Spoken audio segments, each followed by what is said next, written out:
So, Rune Factory 5 is less than 2 months away. I remember back in 2014, I was theorizing and coming up with all sorts of crazy ideas for what Rune Factory 5 could be.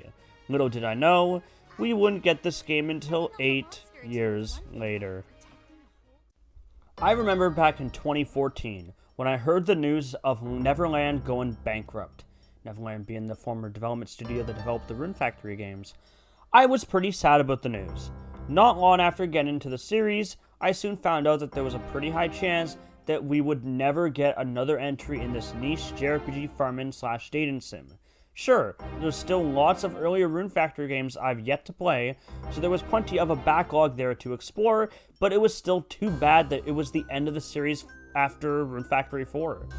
Looking back though, it made sense. Rune Factory 4 had the final elemental dragon. There was no more dragon gods to work with at that point, minus the point that Rune Factory Frontier and Ties of Destiny didn't have any dragon gods involved, but whatever.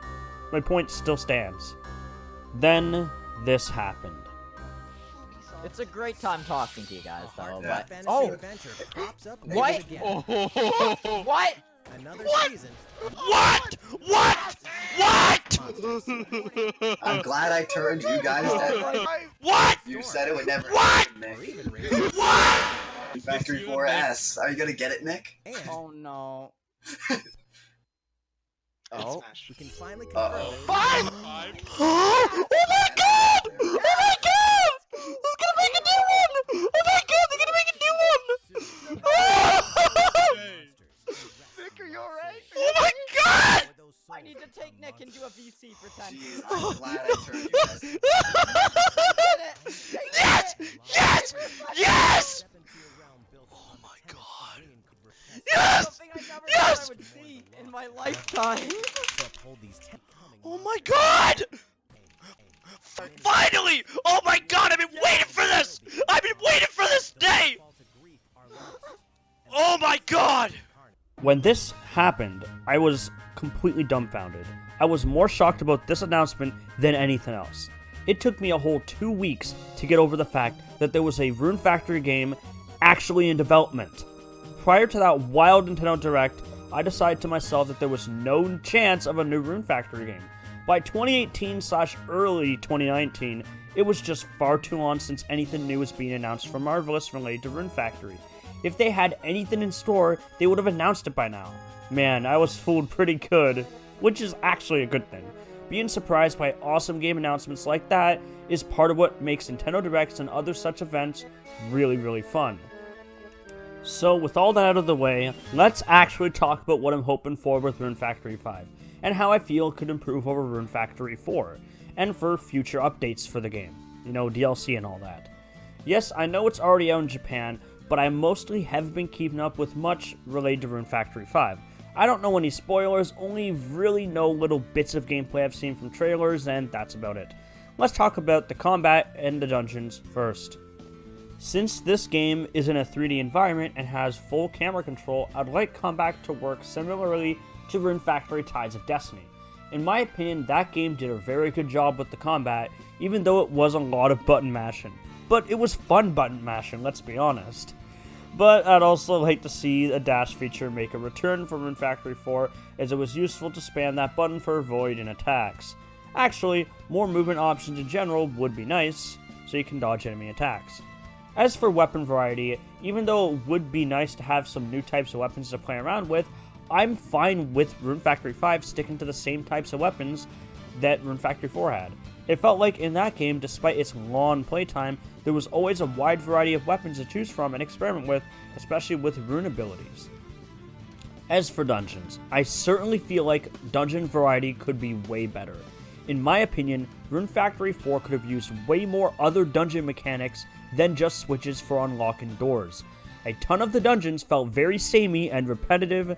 Most rooms in most dungeons looked the same, just with a different coat of paint on each one. At the same time though, this actually benefited Rune Factory 4 as there was a lot of dungeons in that game compared to other Rune Factory games, which increased the game's playtime a ton.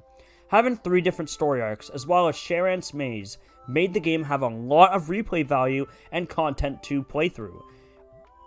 In a way, I'm okay with how the game did this, due to the surplus amounts of dungeon crawling you can do in this game, even though a lot of the content is recycled from previous entries in the series.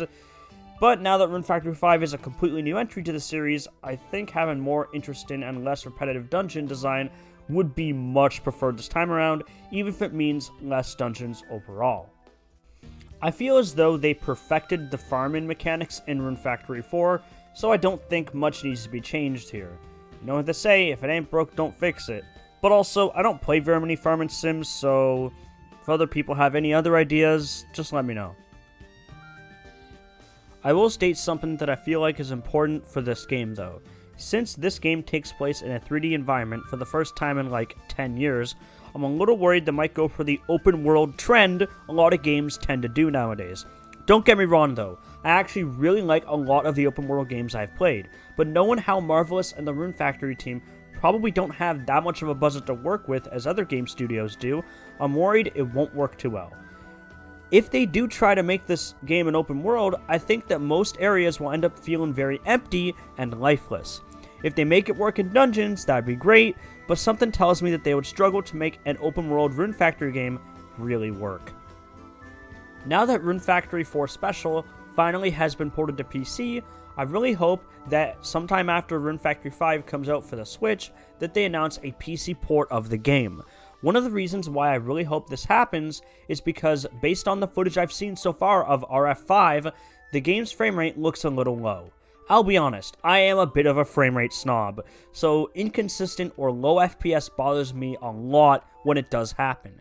I understand that the Switch has very weak and outdated hardware compared to current-gen consoles or decent PCs, so it's difficult to make new releases not lag on the Switch. So I'm really hoping that it comes out for PC so I can get the best possible experience playing the game rather than being held back by playing it on the Switch. In terms of Rune Factory 5's story, I'm not expecting anything too crazy, as none of the Rune Factory games have had particularly noteworthy stories to tell, but if they do amp up the writing in Rune Factory 5, that would be nice, but I'm not expecting too much. As for the music, Rune Factory games have always had decent soundtracks, so I expect Rune Factory 5 to follow suit. Just please create a lot of new songs instead of reusing older ones. Rune Factory 4 already reused like 90% of past Rune Factory game soundtracks. Please create more original tracks this time. Now on to the dating sim aspects and the characters. I'll be real, the bachelors look a lot more interesting than the bachelorettes in this one. I just wish that there was more mature looking bachelorettes in this game. There's only a few that really interest me, but I bet my mind will be changed drastically when the game actually comes out, and I get a proper opinion on what they're really like. This aspect of the game is obviously very subjective, and everyone has different preferences. In fact, I'm interested to hear what bachelors/bachelorettes you're interested in going for in the comments. I'm just curious to see what people think of them before the game is out. Oh, and please do not bring back the awful random town event system Rune Factory 4 had. Find a better way to implement the town and character events without needing to sleep and soft reset a billion freaking times. One announcement I was very happy to hear about is how this game is going to let you marry whoever you want, regardless of what gender you choose at the start of the game. This wasn't a feature at release in Japan from what I know of, so seeing this game get updated there as well as be a feature by default when this game gets released to English is pretty awesome. This is something I always felt like was missing from Rune Factory 4. Hell, even every previous entry in the series. Though in Rune Factory 4 you could technically change your appearance, but you couldn't do that until after you beat the game, so yeah, not great. The point is that making this game more accessible to people who want to, say, play as a male protagonist and marry a bachelor is cool, and only is an improvement for the series going forward. Well, that's the end of the video. Do you have any hopes for Rune Factory 5 that I didn't mention in this video? Let me know in the comments below, and thank you for watching the video. Remember to like and subscribe and share my videos, as it really helps me out a ton. Anyways, have a good day. I remember back in 2015, I would fantasize about how awesome it would be if Rune Factory 5 got the same composers as the Xenoblade composers somehow, or even the same writers. I was, a little crazy with my expectations back then, so I kinda needed to dial them back. Yeah.